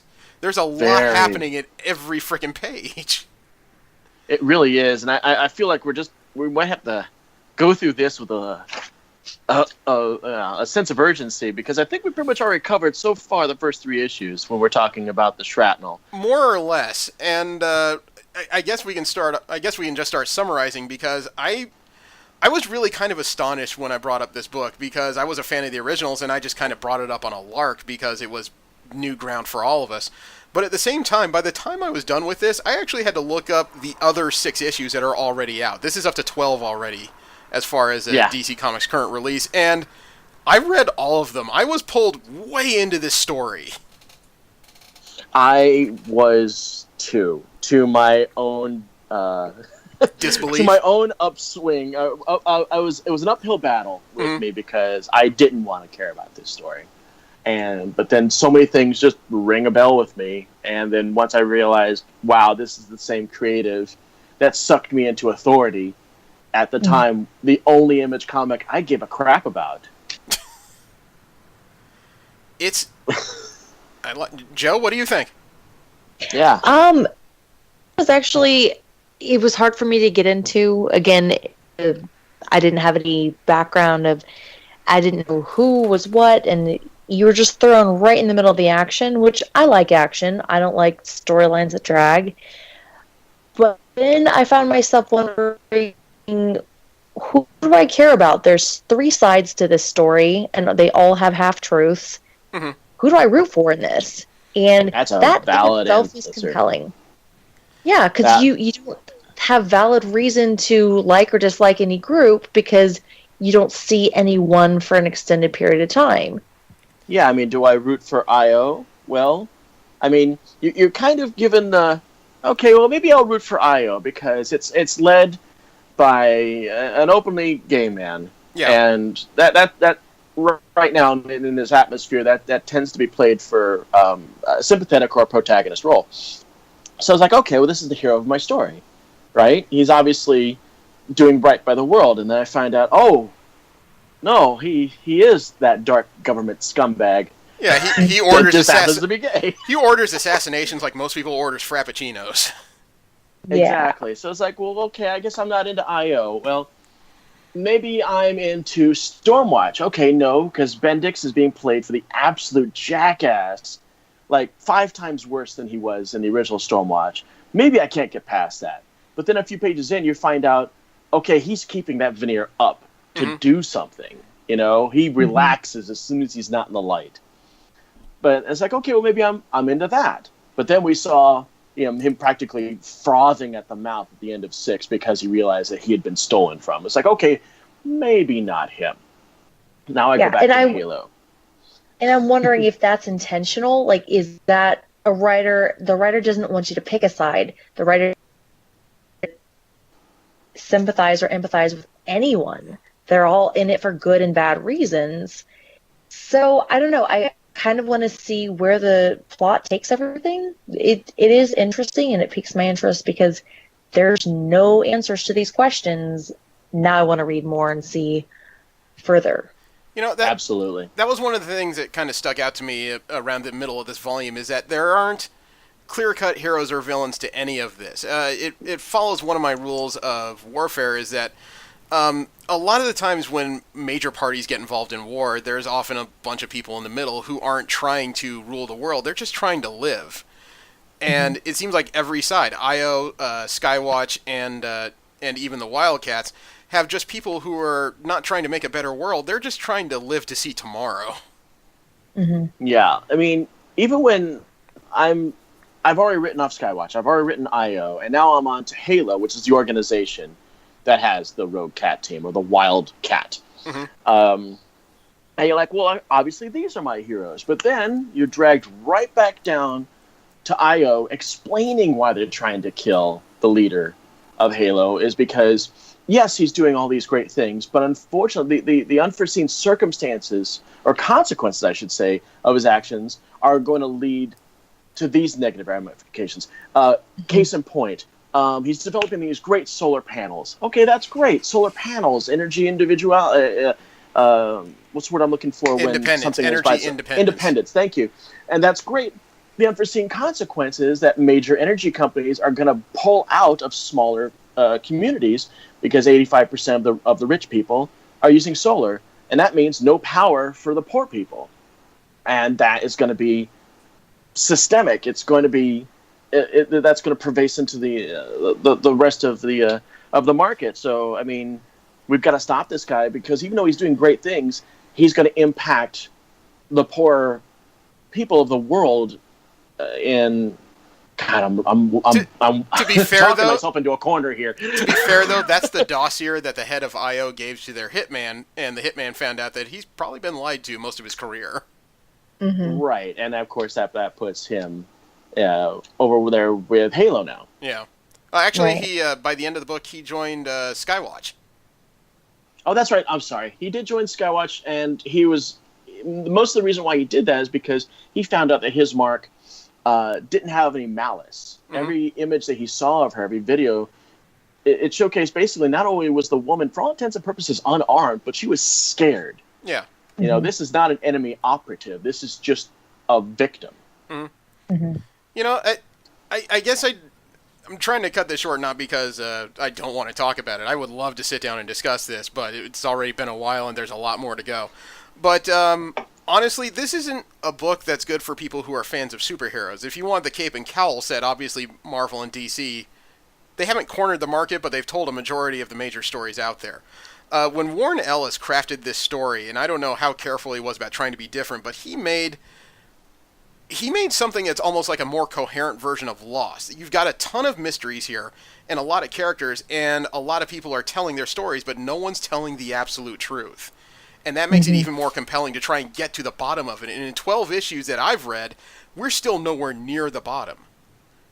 And that makes it even more compelling. In 12 issues, they've actually introduced another set of characters that would be recognizable to Wildstorm fans, but in this book, still seem to have very different backgrounds and even abilities. So, well, I'm looking forward to that. I'm compelled to go forward. I want to see where this ends, and I'd be excited to tell people that this is a great book to read. But, yeah, if you're looking for the Justice League or the X-Men, this isn't the place. This is where you read about the unknown. Yeah. So, I would wholeheartedly give it to people. I'm not absolutely sure who in that list to give it to is my only problem. I would, if I was giving it to a non-comics fan and trying to introduce them, I would introduce it to somebody who I know is an avid reader. Like a book and print, and can sort through minutia and detail and not be overwhelmed by it. Right. Okay. Well, I mean, I guess the only other thing to do is to give it a number similar to what we did last week. If I had to give this a number, this would be a 9 or 9.5. It has a few issues in it and a few problems, and it may tick off people who don't like it when a story is not immediately apparent. But it is still a high-quality story. I don't want to give a high number, because I feel like I would just give everything I like a high number. But and if it had mediocre art, I could go, great story, mediocre art, but the art was outstanding too. So I got to give it a 9. I think that I'll probably give it a 7, and I know that's an unpopular opinion in this group, but I mean, the artwork was amazing. I mean, story of my life, right? No, the artwork was amazing. The storyline, it was different, which is good in some ways, but it took a while to get into and sort out the good, the bad, the ugly, who's what. It was a little disorienting, and I'm used to the straight, cut, clear, this is the hero, this is the villain. Ooh. Sorry, somebody's really enjoying their Dodge Challenger. Oh, lovely. But I didn't dislike it. Okay. That's fair. That's absolutely fair. We're all not going to see things the same way. I spent a little bit of time thinking about our first show and how much we talked about Batman the White Knight, so I thought, well, why not make the next week's show about the first 6 issues of Batman White Knight? Excellent. Sure. You know, it's an interesting story where the Joker is now the sane one in the universe. I really want to see how that pans out. I totally agree. And also, we should probably point out that our print reviews should be live. I know that we pointed that out at the very beginning of the show. Yeah.